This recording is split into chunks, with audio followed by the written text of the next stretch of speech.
بسم اللہ الرحمن الرحیم۔ محترم سامعین و ناظرین، جیسا کہ آپ کو معلوم ہے کہ آج کی یہ مجلس سیوم برائے سال ثواب نرگس بانو بائی بنت سلطان علی بھائی اجانی مرحوم اکبر علی ابن محمد علی کی سال ثواب کے لیے منعقد ہے، کہ جسے خطاب کریں گے حجت الاسلام والمسلمین علی جناب مولانا محمد محسن صاحب قبلہ، اور انشاءاللہ پیشخانی کے فرائض کو انجام دیں گے جناب شفق فیض آبادی صاحب۔ قبل مجلس صاحب سے التماس ہے کہ ایک مرتبہ سورہ حمد اور 3 مرتبہ سورہ اخلاص کی تلاوت فرما کر ان مرحومین کی روح کو ایصال کر دیں۔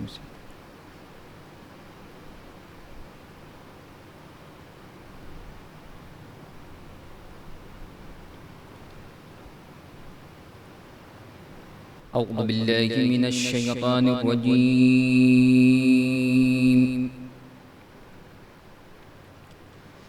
بسم اللہ الرحمن الرحیم۔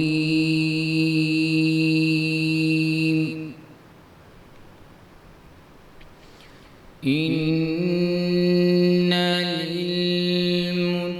للمتقین مفازا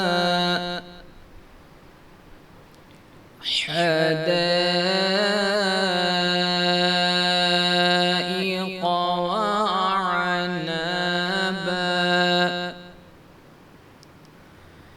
وكواعب ترابا وكأسا دهاقا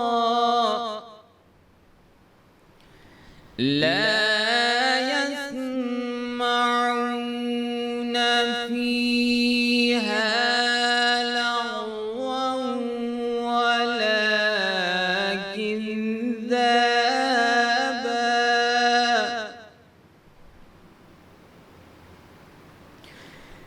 جزاء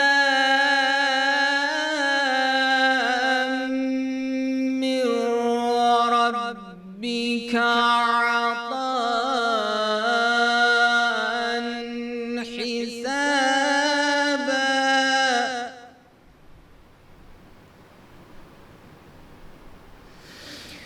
رب السماوات والأرض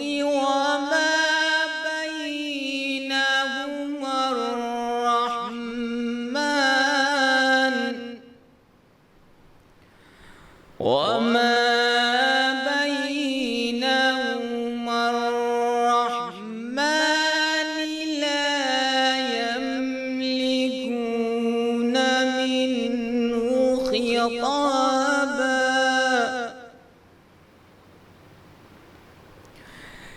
يوم يقوم الروح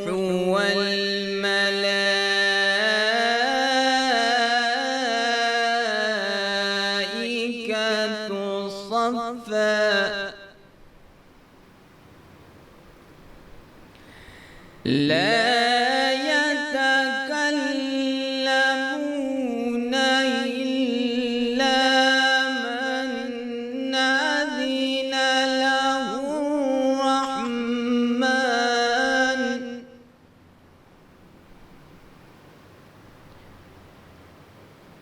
من أذن له الرحمن وقال صوابا بسم الله الرحمن الرحيم قل هو الله أحد الله الصمد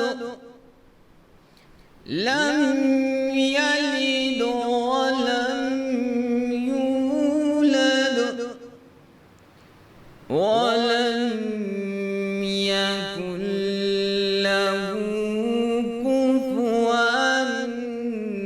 أحد صدق الله العلي العظيم۔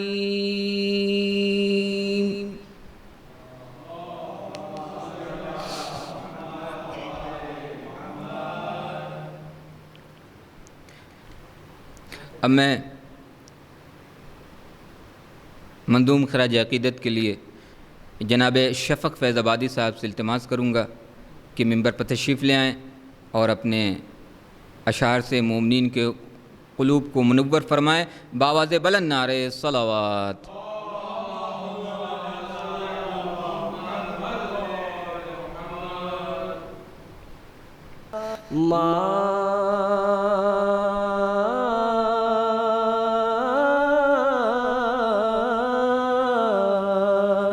موت کی آغوش میں جب تھک کے سو جاتی ہے ماں، تب کہیں جا کر رضا تھوڑا سکون پاتی ہے ماں۔ پیار کہتے ہیں کسے اور مامتا کیا چیز ہے، پیار کہتے ہیں کسے اور مامتا کیا چیز ہے۔ کوئی ان بچوں سے پوچھے جن کی مر جاتی ہے ماں، فکر میں بچوں کی یوں ہر دم گھلی جاتی ہے ماں، فکر میں بچوں کی یوں ہر دم گھلی جاتی ہے ماں۔ نوجوان ہوتے ہوئے بوڑھی نظر آتی ہے ماں، اپنے پہلو میں لٹا کر روز طوطے کی طرح، اپنے پہلو میں لٹا کر روز طوطے کی طرح، ایک 12 5 14 ہم کو رٹواتی ہے ماں۔ شکریہ ہو ہی نہیں سکتا کبھی ماں کا ادا، شکریہ ہو ہی نہیں سکتا کبھی ماں کا ادا، مرتے مرتے بھی دعا جینے کی دے جاتی ہے ماں۔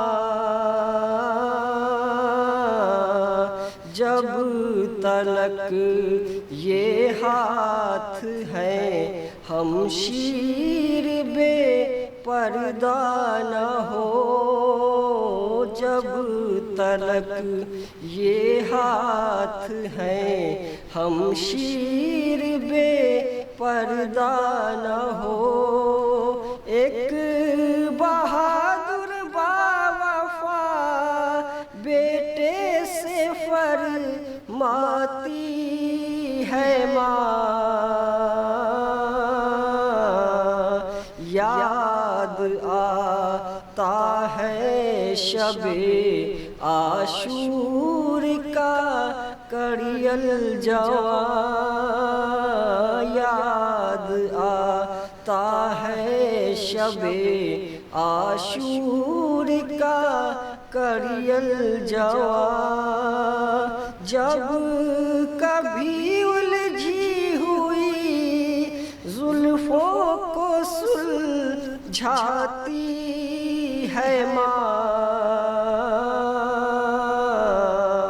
زندگی بھر دھوپ میں بیٹھی رہی